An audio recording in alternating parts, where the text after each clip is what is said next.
This is truly a historic moment. When something is meant to be, the right people are put together at the right time for the right reason. Paradise just got nearer. Kay mas sayon ug mas dali na ang pagbiyahe padung sa matahom nga isla sa Bantayan, karon nga natuman na ang dugay ra nga gidamgo nga Bantayan Island Airport. Niadtong Nobyembre 27, ang 50-seater Fokker commercial airplane ang nitugpa sa Bantayan Island Airport isip ti mailhan nga ang isla andam na nga modawat og turista pinaagi sa ilang airport. Gisugat og water cannon salute ang maong inaugural flight nga nagkarga sa mga dinapit nga mga bisita. Apil na si Presidential Spokesperson Harry Roque ug mga kandidata sa Miss Universe Philippines 2020. Laing duha ka 30-seater airplane ang nitugpa dala ang mga miyembro sa media, Cebuano bloggers ug mga social media influencers nga mosalmot sa mini Suroy-Suroy, Santa Fe, Madridejos ug Bantayan Escapade.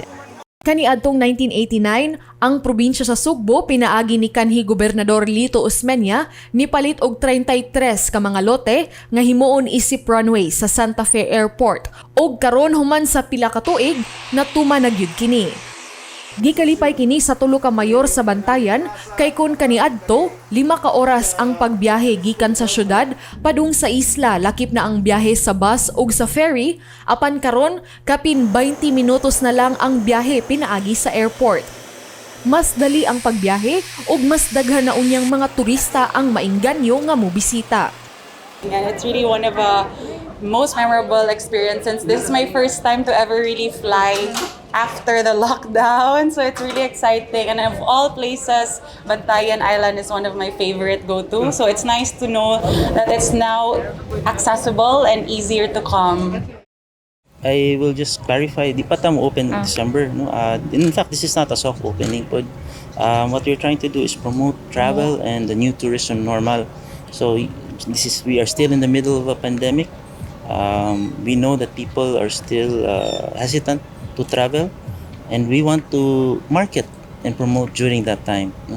Now, when the time comes for them to travel, on top of their mind is Bantayan and Cebu. And so, atong opening ani wa pa na schedule. Panahuman sad ang project completely. We're about 90% completion, but rest assured, no, by December humanan na ni imong project. But the opening we will still schedule that.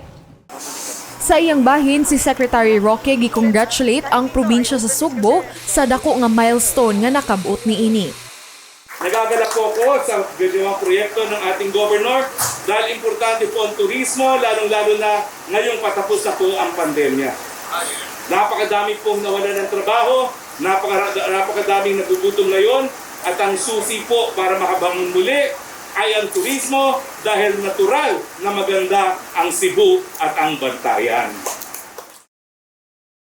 Ang Bantayan Island Airport dili lang usa ka paagi aron mas mapadali ang paghatag sa serbisyo o pagbiyahe sa mga katawhan padung dinhi sa isla sa Bantayan. Apan usa sab kini ka economic driver kay pinaagi niini mas madasig ang mga turista nga moanhi dinhi sa isla kay mas dali na ang pag-anhi pinaagi sa maong airport. Gikan dinhi sa lungsod sa Santa Fe, kini si Paula Mendoza.